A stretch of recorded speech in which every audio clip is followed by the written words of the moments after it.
Good Game Reviews.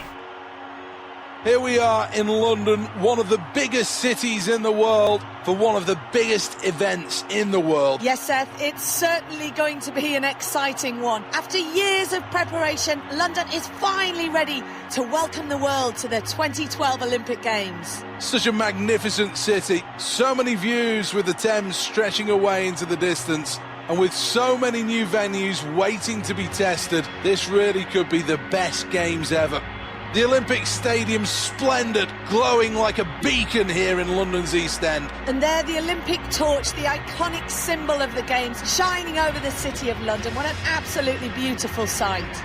So many nations represented here, all ready to compete in true Olympic spirit. Yes, 80,000 people they're expecting in that stadium, and it's going to be full to the brim. Not a spare seat in the house. Just imagine the excitement down there in the crowd. Fireworks to show the start of these games, and the first event is first thing tomorrow. Set. The 100 metres final started. Needs to work hard here. Driving through the halfway point. Great Britain in first place. Towards the finish, Great Britain has a new Olympic champion and a new national hero. It's gold for Team GB. Jamaica takes silver. It's bronze for Team USA. Worthy of the result, powering through to victory. So deserved. This is what was wanted. This is what was achieved.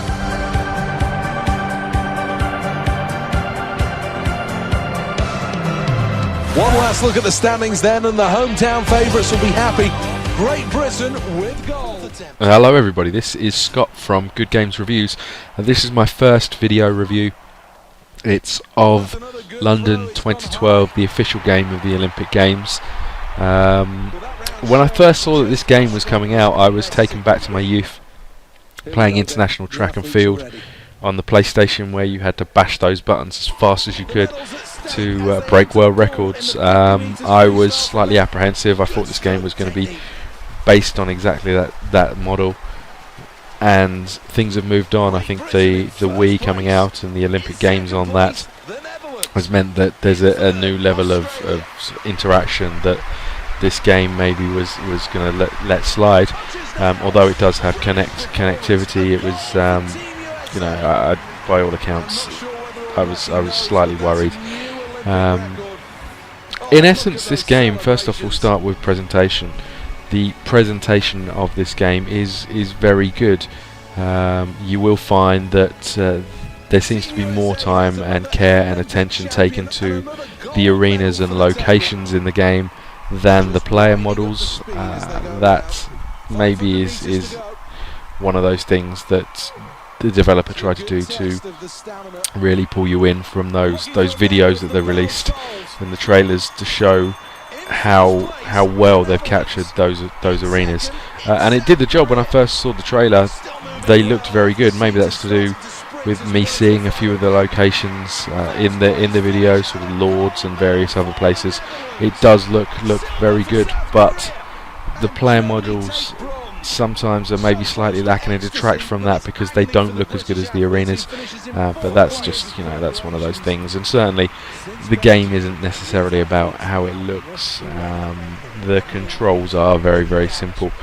The game is slightly different to that of days gone by. Instead of hitting the buttons as fast as you can to get as high speed as you can, it's more about timing. You have to keep your power bar in the upper echelon of that power bar, otherwise you go too slowly, and if you go too fast, you slow down ultimately as well. So it's changed the model slightly, but it's it's still a game where you are whacking buttons on your controller as fast as you can to a certain extent. These games tend to excel in one area as far as I'm concerned, and that's multiplayer. This game has both online and offline multiplayer, split screen. As far as I'm concerned, I don't think you can beat having a group of your mates around in the house playing this on against each other, because it brings some kind of competitive edge to it.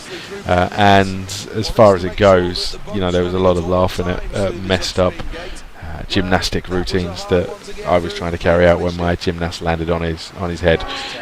So there are some comical moments. Certainly, from my point of view, this game excels when it's being played with friends. There are lots of things that work well in the game. Certain sports, you're looking at kayaking now, that's very good. Table tennis, which I don't show you in the video, is very, very good. The track games are very good, where you're running, because it shows that sort of competitive edge. Swimming is okay. It's based on timing of sort of pulling down on the left and right analog stick. That's slightly different to what we're used to.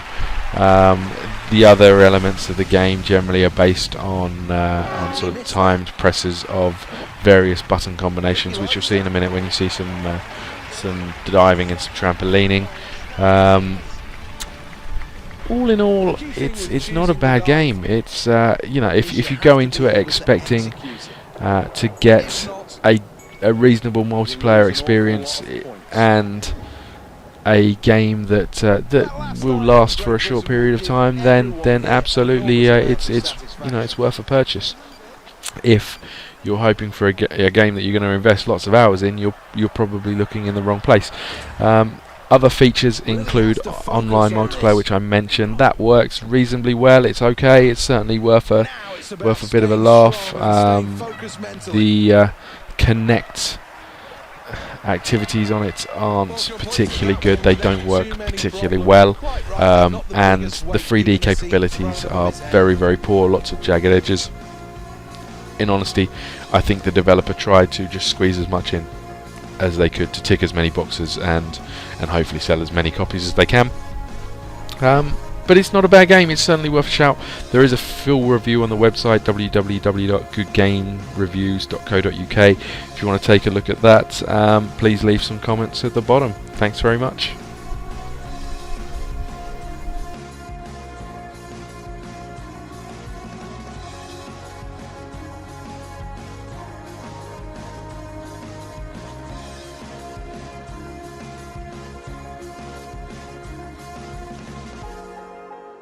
Well, with that outstanding performance, I'll be really interested to see what the judges have to say about it. Well, you see it all in the Olympic final, and that reaction leaves nothing to the imagination. Good Game Reviews.